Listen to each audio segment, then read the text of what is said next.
Saya mengumpulkan para lurah dan camat, menyampaikan kepada mereka bahwa kita akan memiliki sistem untuk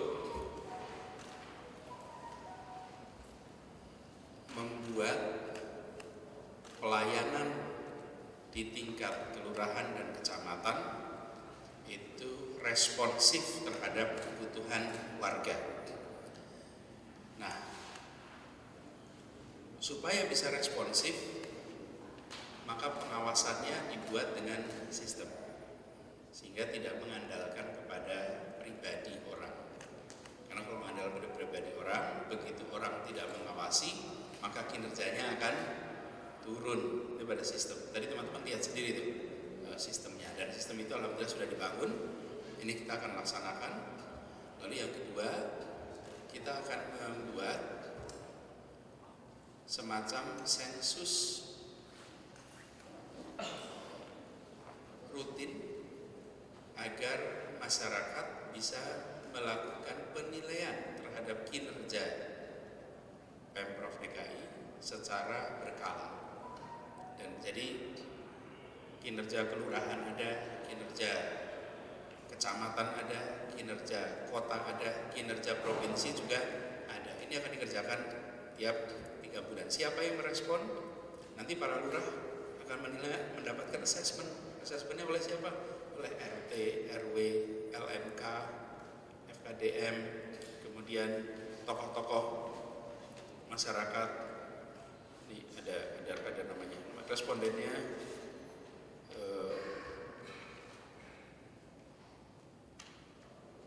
jadi respondennya adalah masyarakat. Dengan begitu, kita nanti akan punya, teman-teman, akan punya data objektif bagaimana kinerja lurah, kinerja camat di tiap wilayah. Jadi bukan dugaan, karena ada, dan yang memberikan penilaian adalah orang-orang yang memang berurusan di masyarakat, seperti para RT, RW, kemudian LMK, Dewan Kota. Itu kan memang orang yang mengurusi wilayah itu, dan mereka memberikan penilaian. Nanti tiap 3 bulan sekali kita akan dapat feedback itu. Harapannya maka seluruh jajaran kita bisa lebih responsif atas apa yang menjadi keluhan dari masyarakat. Proses penyusunan ini sudah dilakukan panjang, sampai hari ini diluncurkan, diumumkan kepada semua. Sudah mulai pengujian, peningkatan mutu. Nanti ini akan kita lakukan awal, sesegera mungkin. Sesudah itu nanti kita akan nilai perbaikan-perbaikannya, gitu ya. Itu tadi terkait dengan kegiatan tadi. Cukup?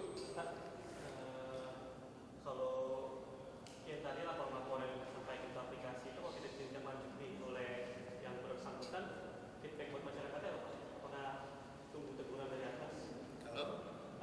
Kalau tidak ditindaklanjuti laporan? Ya, justru sekarang diberikan batasan kan.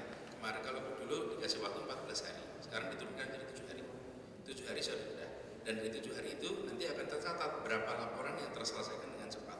Bahkan koordinasi, kalau dulu 24 jam, sekarang dibuat menjadi berapa jam tadi? 12 jam. Jadi, nah sekarang dengan cara seperti itu, bila orang tidak merespon terus-menerus, kita akan bisa berikan surat peringatan. Kalau itu tidak dikerjakan lagi, bisa dilakukan rotasi, mutasi, atau demosi. Tapi itu bukan karena satu laporan, satu kejadian, bukan, tapi karena ada polanya tidak bekerja dengan baik. Kadang-kadang ada kasus itu peristiwa yang bukan sebuah pola.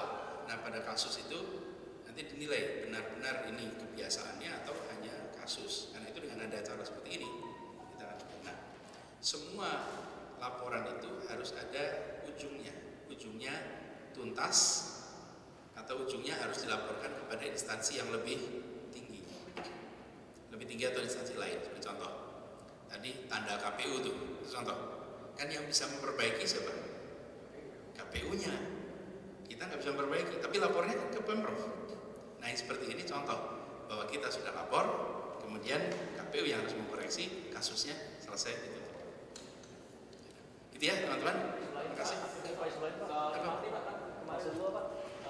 Fase 2 lagi diproses sih. Kan udah groundbreaking. Pak, Teknikmati itu namanya pertemuan tertutup Pak, tapi anggota DPD banyak yang belum tahu kalau itu sudah dicanangkan dengan Pak Pras. Pak Pras mengumpulkan ketua-ketua fraksi semua. Bukan Anda belum datang langsung gitu? Enggak, Pak Soewi bilang nggak tahu Pak. Coba cek dengan Dewan aja, bukan dengan saya, dengan Dewan. Kan itu proses internal Dewan. Sebetulnya begini teman-teman, pertemuan kemarin itu bukan pada angkanya, tapi pada pengumuman tarif itu bukan menggunakan satu angka. Itu kan asumsinya flat. Kalau ini adalah tarif antar stasiun. Jadi kemarin itu yang saya sampaikan, pembahasannya harusnya pembahasan diterjemahkan dalam bentuk tarif antar stasiun. Kalau angkanya itu sama 8.500 rata-ratanya. Jadi tidak berubah dengan kesepakatan. Tapi pelaporannya dalam bentuk tabel. Karena warga taunya tabel, bukan rata-rata. Ya kan, kalau coba diumumin rata-rata terus malah bingung warga. Jadi tarifnya berapa? Betul gak? Jadi bukan rata-rata. Ini sebabnya kenapa saya datang sendiri, saya menjelaskan bahwa tarif MRT itu berbeda dengan moda-moda yang dulu. Kita terbiasa di sini kalau mendiskusikan tarif itu flat, jauh dekat, sama. Nah, ketika ketemu moda yang baru, kita belum terbiasa dengan